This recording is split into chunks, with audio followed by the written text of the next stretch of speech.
I'm Cheri Daniels. I'm the Director of Library and Archives here at the SAR headquarters. And the item I'd like to feature today is a rather new acquisition that we actually have on display right here in the library right now. This is an 18th century porcelain teapot that we just received last year.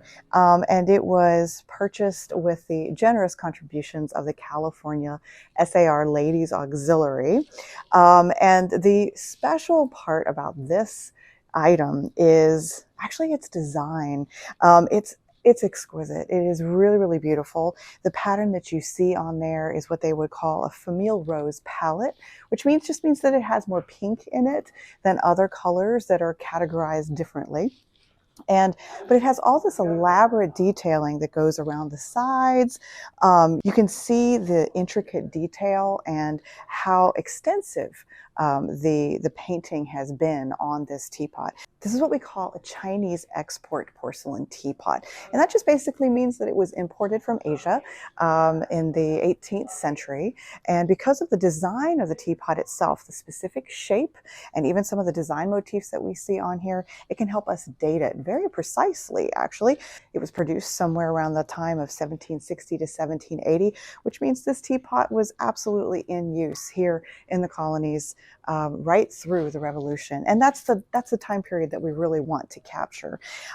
So one of the things that you can notice about this teapot is, like I said, it was very elaborately decorated.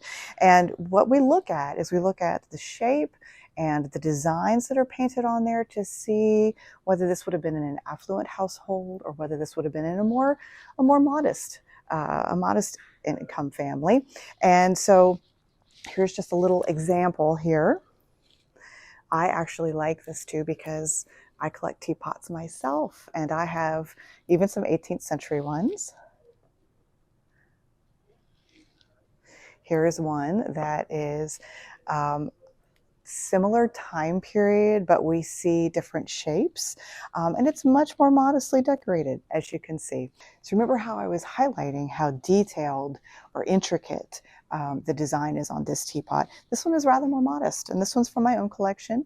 The thing I love about porcelain teapots, or any kind of porcelain really that was utilitarian in its use, was that they're fragile because they're porcelain, and yet they were actually very durable. They used them every day, and tea was such a special part of daily life. And specifically in this teapot, it was even the lid was even broken in half, and yet they have a very, very primitive repair that they've done over the years. But again, still famille rose, still has a pink palette to it, but again, very, very simple. So it would have been in a much more modest income home.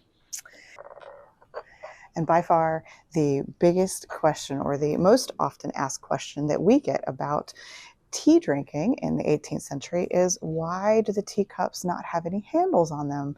Well, again, you see that pink palette there. Actually, there was a couple of reasons for that, and one was because the design coming out of Asia for teacups and the tea ritual did not include handles. So we were obviously trying to emulate that tradition of the Asian culture by having that as close to the original as possible. So that was a stylistic thing as well, but also because the earliest teas that came over and gained popularity were green teas, and they were steeped at a much lower temperature. So you could actually hold it like this or like this, and it would not burn your fingers. Later on, black tea actually became more popular, and you steep that at a higher temperature. The reason why we also know that handles were possible is because there were coffee cups at this time, which they called coffee cans, and that was actually perfectly acceptable to have handles for your coffee cups, but not for your tea. That was just not the aesthetic that they would do at the time. So I love this because, during the Revolution, women were pouring tea daily. It was very, very important to them. In fact, so important that we dumped thousands of pounds of tea into Boston Harbor when they tried to tax it. So again, it was very, very important to us, and I love the idea that these were being used really frequently on a daily basis, and yet they survived for us to value it here in our collection at the SAR.